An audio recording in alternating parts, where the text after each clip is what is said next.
на Данило е запишано: од царството негово, на Урош, еден дел зема Лазар, а другиот дел Волкашин, кој се дрзна на кралство, воопшто не грижејки се за проклетството на Сава. А грчките, византиските краеви и градови ги зема Урош.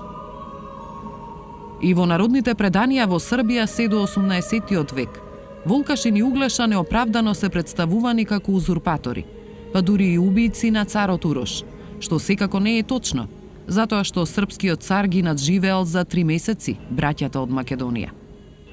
Така во едно предание зачувано во житието за кнез Лазар се вели: а во тоа време настапи на царството Урошево Волкашин Мрначевик и Углеша деспот и Гојко војвода, и го убија царот Урош во лов.